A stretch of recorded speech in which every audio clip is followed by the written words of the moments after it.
മാതാവിനും തിരുകുമാരനും 1000 നന്ദി. എൻ്റെ പേര് ഫ്രാൻസിസ്. ഞാൻ കായംകുളത്തുനിന്ന് വരുന്നു. എൻ്റെ ജന്മസ്ഥലം തമിഴ്നാട് കന്യാകുമാരി ജില്ലക്കാരനാണ് ഞാൻ. അവിടെ നിന്ന് ഇവിടെ കെട്ടിടം പണിയുമായിട്ട് ബന്ധപ്പെട്ട് വന്ന ഒരു വ്യക്തിയാണ്.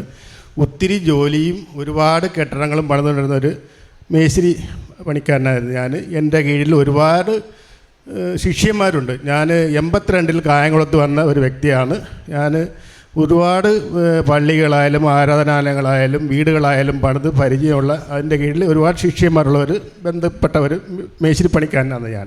എനിക്ക് ഇപ്പോൾ 2-3 വർഷം കൊണ്ട് പണികൾ വളരെ കുറവായിരുന്നു. പണികൾ കുറഞ്ഞ് നമ്മൾ ഈ പട്ടിണിയുടെ വക്കത്വരായി. ഈ ജോലിയില്ലാതെ ഒരു ഭവനം ഒരു കുടുംബം നടത്തിക്കൊണ്ട് പോകുന്ന വിഷമം ഈ ഇവിടെ ഇരിക്കുന്ന മാതാപിതാക്കൾക്കൊക്കെ അറിയാം. അതിൻ്റെ വ്യക്തപ്പാട് നമ്മൾ അന്ന സ്ഥലത്ത് നിന്ന് ഇവിടെ വന്ന് ജോലി ചെയ്യുന്ന ഞാൻ ഈ പണിയില്ലാതെ വന്ന് ശിഷ്യന്മാർക്ക് എൻ്റെ പണികൾ പലതും അങ്ങ് പോകുമായിരുന്നു. പണികൾ ഇങ്ങനെ ഏത് വീട്ടിൽ ചെന്നാലും അദ്ദേഹത്തിന് ശിഷ്യന് വന്ന് പണി കൊടുത്ത്. അപ്പോൾ എനിക്ക് ഈ ശിഷ്യന്മാരുടെ കൂടെ പണിക്ക് പോകാൻ പറ്റുമോ? നമ്മളങ്ങ് ആകപ്പാടാകെ ദുഃഖിതരായി. ഞാൻ എല്ലാ ഞായറാഴ്ചയും കൃത്യമായിട്ട് പള്ളിയിൽ പോകുന്ന ഒരു വ്യക്തിയാണ്.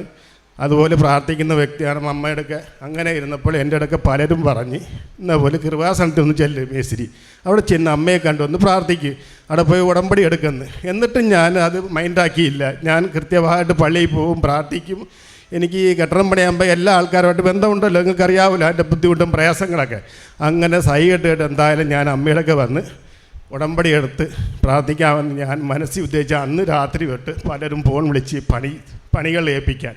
അങ്ങനെ അമ്മ എനിക്ക് അനുഗ്രഹം തന്ന് ഒത്തിരി പണികൾ തന്ന് ഇപ്പം പഴയ സ്ഥിതിക്കൊക്കെ ആയി വരുന്നുണ്ട് ഞാൻ. അപ്പോൾ എൻ്റെ മനസ്സിൽ അമ്മയുടെയൊക്കെ വന്ന് ഞാൻ സാക്ഷ്യം പറയാമെന്ന് ഞാൻ മനസ്സിൽ വിചാരിച്ച്. അന്യ സ്ഥലത്ത് വന്ന് എനിക്ക് അമ്മ ഇത്രയും ഉപകാരം ചെയ്തതിന് കോടാനകോടി നന്ദി. അതുകൂടാതെ ഞാൻ വരുമ്പോൾ 100 പത്രം വെച്ച് പത്രം വാങ്ങിച്ചിട്ടുണ്ട്. എല്ലാ എൻ്റെ അയലത്തുകാർക്കും എൻ്റെ ഹിന്ദുക്കൾക്കും മുസ്ലിങ്ങൾക്കും ക്രിസ്ത്യൻസ്ക്കും എല്ലാവർക്കും ഞാൻ വിതരണം വീടുകളിൽ കൊണ്ട് കൊടുത്ത് അമ്മയുടെ കാര്യങ്ങൾ പറഞ്ഞ് മനസ്സിലാക്കി എല്ലാം കൃത്യമായിട്ട്. ഇപ്പോൾ പലരും ഇവിടെ വരുന്നുണ്ട്. അതിനുശേഷം ഉടമ്പടി എടുത്ത് പലരും അവിടെ നിന്ന് എൻ്റെ പരിസരത്തുള്ളവരിവിടെ വരുന്നുണ്ട്. അമ്മയുടെ ഭാഗത്തിൽ വന്ന് പ്രാർത്ഥിക്കുന്നു. അവർക്ക് ഒരുപാട് നേട്ടങ്ങൾ കിട്ടി.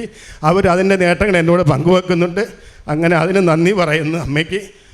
അതിനോട് കൂടാതെ എൻ്റെ വൈഫിൻ്റെ കയ്യിൽ ഒരു പാടുണ്ടായിരുന്നു.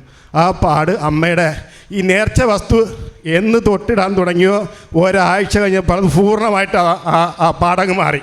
അമ്മയ്ക്ക് കോടാനകോടി നന്ദി. അതുകൂടാതെ എൻ്റെ വൈഫിന് തലവേദനയായിരുന്നു. 20 വർഷം കൊണ്ട് തലവേദന. എന്തെല്ലാം മരുന്ന് നോക്കിക്കാണ് 20 വർഷം കൊണ്ട്. ഈ കഴിഞ്ഞ ആഴ്ച എന്നോട് പറഞ്ഞ് തലവേദന കൊണ്ട് സഹിക്കാൻ വയ്യാന്ന്. നീ എന്തോ കാണിക്കുവാടി, അമ്മയുടെ തൈലം അവിടെ ഇരിക്കലും എടുത്ത് തൊട്ടിടറിയെന്ന് പറഞ്ഞു അന്നേരം.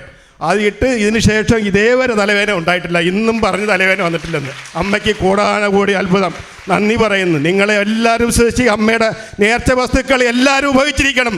അതുപോലെ എൻ്റെ പരിസരത്ത് എൻ്റെ ആ ഭാഗത്തുള്ള ആരൊക്കെ രോഗികളുണ്ട് അവർക്കെല്ലാം ഞാൻ നേർച്ചപ്പെട്ട് അമ്മയ്ക്ക് കൊടുക്കുന്നുണ്ട്. തൊട്ടിടാൻ എണ്ണയുടെ ഹോസ്പിറ്റലിൽ പോയാൽ ഹോസ്പിറ്റലിൽ കൊണ്ട് കൊടുക്കുന്നുണ്ട്. ആർക്കൊക്കെ സുഖമില്ല കിടക്കുന്ന അവർക്ക് വേണ്ടി ഞാൻ പ്രാർത്ഥിക്കുന്നുണ്ട്. അവർക്കെല്ലാം ഇവിടുത്തെ കാര്യങ്ങളെല്ലാം പറഞ്ഞ് ഞാൻ മനസ്സിലാക്കുന്നുണ്ട്. അതിനെല്ലാം അനുഗ്രഹം തന്ന അമ്മയ്ക്ക് എനിക്ക് കോടാനകോടി നന്ദി പറയുന്നത് ഞാൻ. അമ്മയോട് ഏത് സമയത്ത് വിളിച്ചാലും അമ്മ എനിക്ക് ഒരുപാട് അപകടങ്ങൾ പണിരംഗത്ത് വരുന്നുണ്ട്. അതെല്ലാം തട്ടിത്തെറിപ്പിക്കുന്ന കൂട്ടാണ് എൻ്റെ മനസ്സിൽ.